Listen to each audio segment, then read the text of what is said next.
মাঝে মধ্যে যখন কেউ আমাদেরকে দুই একটা ভালো কথা বলে বা আমাদের কাজের স্বীকৃতি দেয়, তখন মনে হয় যে কাজগুলো যে করে যাচ্ছি এগুলো কেউ না কেউ কোথাও না কোথাও দেখছে, এবং সেই স্বীকৃতিটাই, সে দেখাটাই আমাদের আসলে একটা বড় পাওনা। আজকের এই আয়োজনটা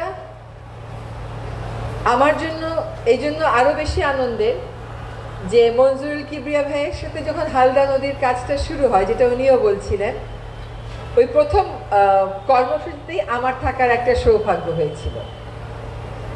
একটা মানুষ অনেক কিছু নিয়ে কাজ করতে পারে, আবার একটা মানুষ একটা জিনিস নিয়ে কাজ করতে পারে।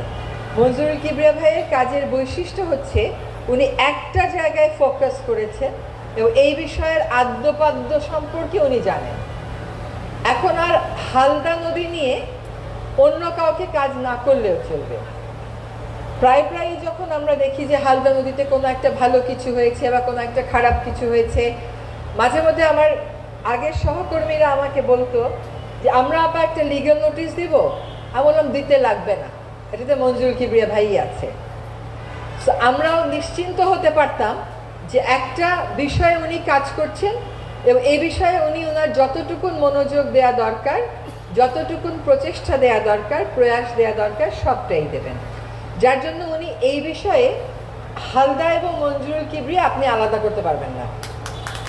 এবং এটা এই জন্য গুরুত্বপূর্ণ বলছি যে উনার এই কাজটাতে একটা ভরসার জায়গা তৈরি হয়েছে।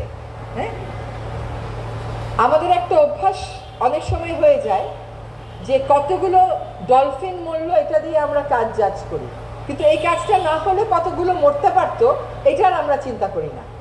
তো এই যে মানুষকে জাগিয়ে তোলা, মানুষকে ইনভলভ করে ফেলা, সরকারের সাথে সরকারকে এটার গুরুত্ব বোঝানো, বাংলাদেশের সরকারগুলোকে কোনো বিষয়ের গুরুত্ব বোঝানো তো খুব কষ্টের কাজ। মঞ্জুরুল কিবরিয়া ভাই যে গুরুত্বটা বুঝিয়ে সরকারের সাথে মিলে এই হালদাটাকে একটা হেরিটেজ সাইট ঘোষণা করাতে পেরেছেন, এটা তো একটা বিশাল বড় ব্যাপার। এবং সত্যিকার অর্থে হালদা আমাদের একটা হেরিটেজ সাইট।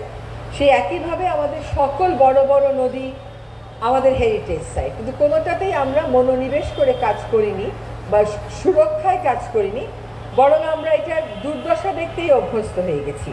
53 বছরের সমস্যা আপনি 1 বছরে সমাধান করতে পারবেন না, কিন্তু সমাধানের প্রক্রিয়াটাও যদি আমরা শুরু করে দিয়ে যেতে পারি, যদি জনগণকে বুঝাতে পারি যে কেন এই সমাধানগুলো দরকার এবং এই সমাধানগুলো সম্ভব, তাহলে আমার মনে হয় একটা কাজ হবে।